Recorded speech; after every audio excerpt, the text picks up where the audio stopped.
So it's kind of like a universal governance system filled with many different species from all over the universe. Couldn't the Galactic Federation just wave their magic wand and say, I want all these conflicts to go away? It is not up to the Galactic Federation to come down and save us because we are on our own path collectively. What do they want for us? They want to get rid of any external influences on planet Earth. They want to disclose all of the truth, all of the information about the universe, about interdimensional life.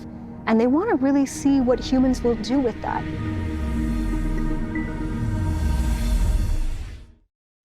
Well, we've got a great show for you today. Elizabeth April with us, channeling the Galactic Federation of Light, and she's also an intuitive psychic. Elizabeth, welcome to the program. Thank you so much for having me here. What is the Galactic Federation of Light?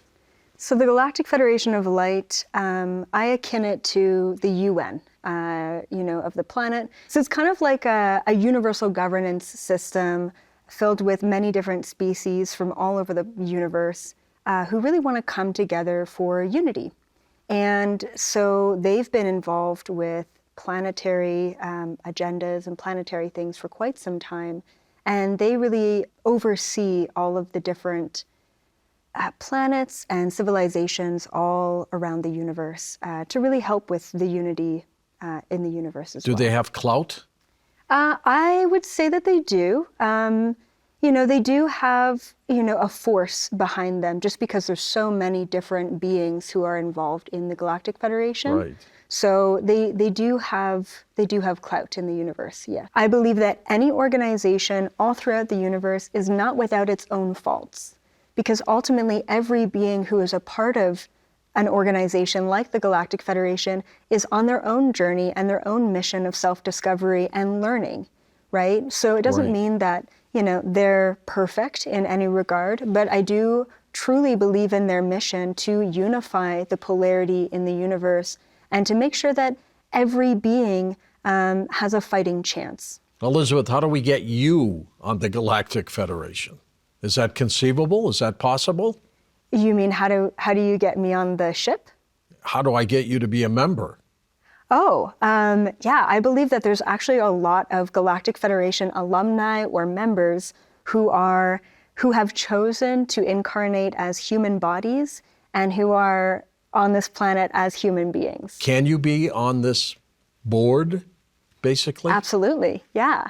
So I believe that in so many ways I'm a conduit for the information from the Galactic Federation, but I believe that there are so many individuals on this planet who are also in direct or indirect contact with the Galactic Federation who are helping unify this planet as well. I've always heard that there's this unwritten rule in the universe where they cannot get involved, that they cannot influence us. Yes. Is that true? Yes, it is. Yeah. So the Galactic Federation has to abide by the laws of the universe. And one of the greatest laws that they always teach me about is the law of non-intervention. So that's basically what you're talking about. Right. And the law of non-intervention just simply states that no being can override another being's free will. Free will is the greatest power that we all have within ourselves, whether on planet or off. But if an asteroid were coming this way, they couldn't intercede and bump it out? Okay, so this is where it gets a little bit more tricky. There are collective contracts for this planet. So just like I have a contract to be sitting here with you today, and that's all predestined based on what we planned for this lifetime, the collective of this planet also has contracts that were predestined. Sure. And so in that case, if something were to take place that was not in alignment with the highest good of the collective, then that is a case where it would go to one of the councils with the Galactic Federation. They would have to talk it over and basically decide, do we intervene or not? And if we do intervene, what kind of effects is this going to make long-term for the planet? And is this aligned to their highest contracts? And that's where a lot of human beings don't fully understand, why would God, why would the Galactic Federation allow for so much suffering on this planet? And that's a question that I get asked all the time. And my response to that is, I believe that suffering or challenge, whether it be at an individual or collective level, needs to be experienced in order for learning and growth to take place. They meet sometimes all over the universe, don't they, including the moon? Yes. What do they do there? Yeah, so my very first meeting with the Galactic Federation happened back in 2011. And this was shortly after my first abduction experience with the tall whites. And so that's the can of worm that opened for me. And I was greeted in my living room by a really beautiful 7-foot tall astral being of a Palladian man. And he came through my wall and he said, Elizabeth, in 2 days' time, there's going to be a meeting. And it's going to happen at 2 a.m. Eastern Standard Time, which was my time zone. Sure. And he said, you have to be awake for this. And that's all he said. And I said, what? Okay, this is crazy, you know? All right, I'll do it. You should be up listening to my radio show anyway, right? Exactly. Yeah, exactly. And so 2 days later, it was December 21st, 2011. I, woke up at 1 a.m. I chugged back a huge coffee. I was in university at the time, so I wasn't, I was very used to pulling all-nighters. And I started to meditate, and at 2 a.m. on the dot, this Palladian man came back into my room, and he said, okay, follow me. And I wasn't sure at that time if it was going to be physical, if it was going to be non-physical, but I was very used to remote viewing, astral traveling at that point. So when he left the room in a non-physical body, I knew that I needed to follow him in my non-physical body, my astral body.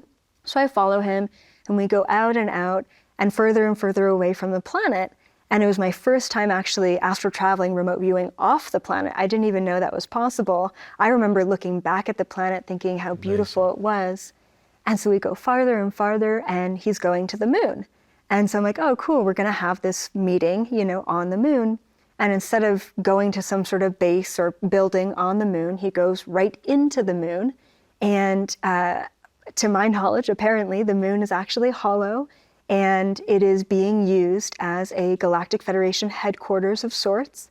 And this is where there were hundreds of thousands of beings who were all inside this room in the moon. And this is where I was taught about what's taking place on planet Earth, who the human beings are, and who the Galactic Federation was. What could be the most important message they want us to grasp? Well, if you're open to it, I can always tap in and get information in real time. Then how do you do that? So once again, it's just a matter of me closing my eyes, opening my third eye, remote viewing over to the ship, and just asking one of the councils if there's anything that they want to share today. Is the ship constantly out there? Yeah, so it actually hangs out in our solar system, just outside of Earth's atmosphere, and it's always cloaked, but it's massive, and that's typically where I go to receive information. All right, go for it. Okay, cool. Thank you. 1 second. So I went over to my favorite council within the Galactic Federation, who is the Palladian Security Council. Consists of about 8 Palladian beings. And the one being that I mentioned before, Kinetic, he's kind of the leader, but not so much, of that council. So I asked him, I said, Kinetic, what does humanity need to know right now at this time? Now, typically he will give me messages for the collective in a very visual way, like almost like a metaphorical way. And I think the reason why he does that is because it can be interpreted in a variety of different ways. So this is the image that he gave me. He gave me this image of a huge ocean, okay? And one person, that's just a generic person representing every person. And they're on this tiny little boat, this like tiny little rowboat in this huge wide ocean. And the ocean is stormy and tumultuous and these huge waves. And all of a sudden, this little tiny boat starts to raise above all of the waves. And there's a stormy sea going on below the boat, but the boat is completely unaffected by the storm. And the message that he was trying to relay with that image is that we're in the middle of the storm. We're in the middle of polarity. We're in the middle of this changing energy on planet Earth. And it is tumultuous, and there is war, and there is a lot of different sides and angles and anger within the people. But it is up to us, it is our responsibility to raise ourselves above that polarity, to not necessarily protect ourselves from that, but to create our own reality in a higher vibration, to see above the storm. And we have the ability to do that. And as empaths, we get so stuck in the middle of all of the projection and the energy and the anger that's happening on the planet, that it is really up to us. It is our responsibility to let go of all of the projection, all of the distraction, all of the mass media and the questioning, and to really understand that appreciation and gratitude for what we do have and where we are at is what's going to raise our vibration above and beyond the lower densities on the planet. And when we can do that at an individual level, we are once again amplifying that unity, that peaceful, that oneness, that high vibrational frequency towards the rest of the planet. And that's what we can do to help. That's what we can do to give back at an individual level. It's not about yelling from the rooftops. It's not about, always saying or doing something. Sometimes it's just about going within, raising the vibration, letting go of all of the distraction, and showing through experience that we can get to a higher vibrational place even within the storm. What a great message. Yeah. How do people find you? Just ElizabethApril.com, and on all the social medias, Elizabeth April. All right. Thanks for being on Beyond Belief. Thank you so much. One day I would like to visit the Galactic Federation just to kind of watch and be a witness to something that is very, very universal. I'm George Norrie. Thanks for watching Beyond Belief.